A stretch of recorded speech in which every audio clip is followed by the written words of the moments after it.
In September 2007, the quiet prison town of Huntsville, Texas, became a stage for one of the deadliest escape attempts in modern corrections history. Duane Martin, already serving a 50-year sentence for attempted capital murder, saw his chance at freedom while working outside the WIN unit. But his desperate bid to escape would cost the life of a respected correctional officer, Susan Canfield, and set Martin on a path straight to Texas death chamber. Martin and another inmate, Falk Jr., bolted through a barbed wire fence and ran for the city service yard. Martin stole a pickup truck, and when Officer Canfield rode in on horseback to block his way, he made the fatal decision to accelerate. The truck struck Canfield and her horse, throwing her violently and ending her life instantly. What began as an escape attempt became capital murder. Martin and Falk's flight didn't last long. Within hours, they were both captured, Huntsville locked down, and Texas mourned the loss of an officer who had served with honor. The case shook the correctional community and raised questions of intent. Was Susan Canfield's death a tragic accident or a deliberate act of murder? 2 years later, a jury gave their answer. Martin was convicted of capital murder and sentenced to death. But unlike many inmates, he refused to fight the sentence. He waived his appeals, telling the courts he wanted no delays. On December 3, 2013, inside Huntsville's Walls unit, Duane Martin was strapped to the gurney. He declined a final meal, requesting nothing special. And when asked for his last words, he turned to Susan Canfield's family. "I want you to know I didn't murder your loved one. It was an accident. I take full responsibility. I never meant for her to die." Moments later, the lethal drugs began to flow. At 6:27 p.m., Martin was pronounced dead. To understand how a desperate escape attempt ended in tragedy, how a correctional officer lost her life in the line of duty, and how Duane Martin met his fate in Texas death chamber, we have to go back to the beginning. But first, hit subscribe and tap the notification bell, because this isn't just a story about a prison break. It's a story about justice, loss, and the high cost of choices that can never be undone. Duane Martin was born in 1970 in Texas, growing up in the kind of small towns where opportunity was limited and trouble was easy to find. And from an early age, he developed a reputation for reckless behavior, drifting into petty crime, drug use, and run-ins with law enforcement that escalated over the years. Until by the time he reached adulthood, he had already cemented a path of violence and self-destruction. One of the most serious of these crimes came when he was convicted of attempted capital murder, a conviction that carried a harsh 50-year prison sentence, ensuring that the prime of his life would be spent behind bars, cut off from family, friends, and the outside world. Prison became the place where Martin grew into middle age, hardened by the system and shaped by the daily grind of incarceration. But like many inmates, he began to look for weaknesses in that system, watching and waiting for the one chance to reclaim the freedom he had lost, a chance that in September of 2007, during a routine prison work detail outside the WIN unit in Huntsville, Texas, would finally present itself and would ultimately set in motion a chain of events that ended not only his own life, but also the life of an innocent correctional officer who stood in his path.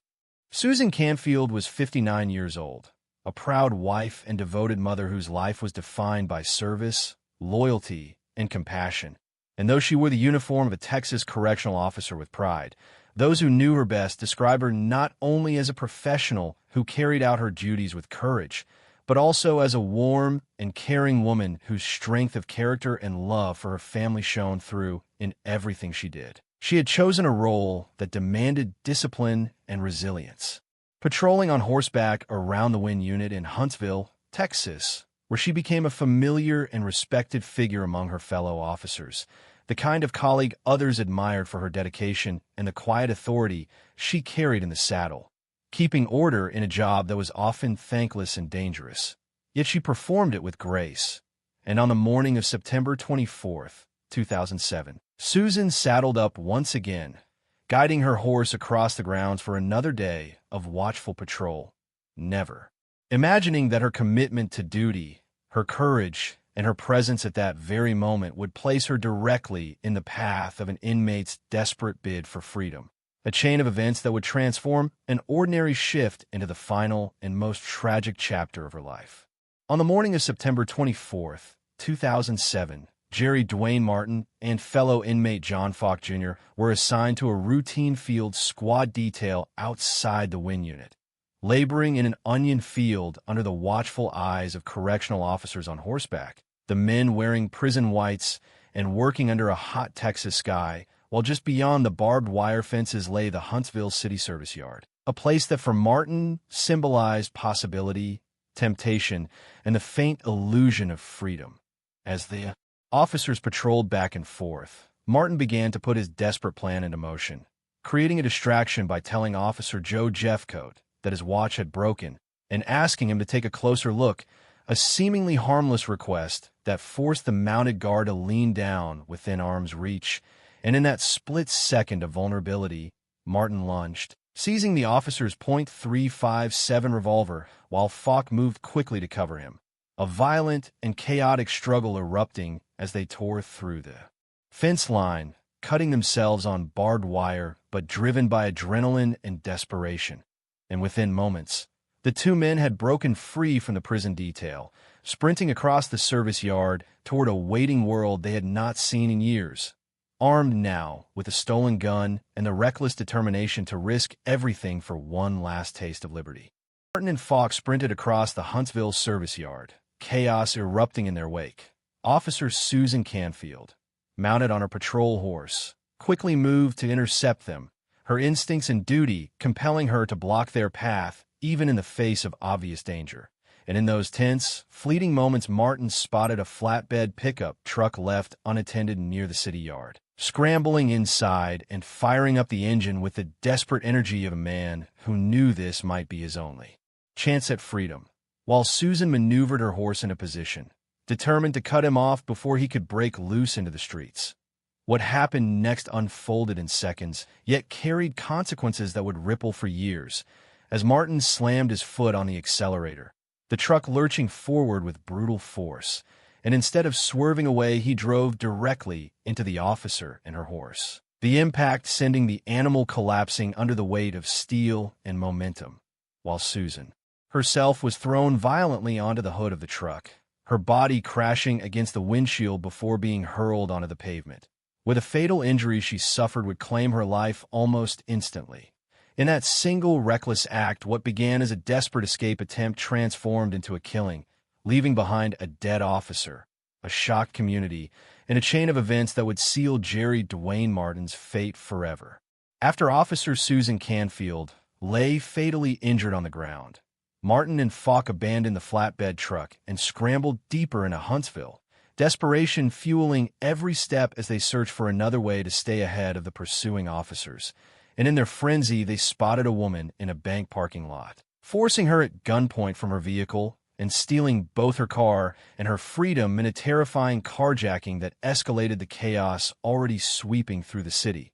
But the escape was never destined to last, as Huntsville law enforcement and Texas Department of Criminal Justice officers responded with overwhelming force, sealing off roads, mobilizing helicopters, and flooding the area with search teams determined to bring the fugitives down. Within less than an hour, Falk was located and taken into custody, his attempt at freedom collapsing almost as quickly as it began. But Martin pressed on, abandoning the stolen car and fleeing on foot into a wooded area, where he stripped down to his underwear in a misguided effort to avoid detection and conceal himself, climbing into the branches of a tree and clinging there as though invisibility could undo the devastation he had caused. Yet after 3.5 hours of tense searching, officers discovered him trembling, exposed, and utterly defeated, pulling him from his hiding place and shackling him once more, the brief fantasy of escape extinguished, leaving only the harsh reality that a beloved officer was dead and the state of Texas would demand accountability. In 2009, Jerry Duane Martin was brought before a Texas courtroom to face trial for the capital murder of Officer Susan Canfield.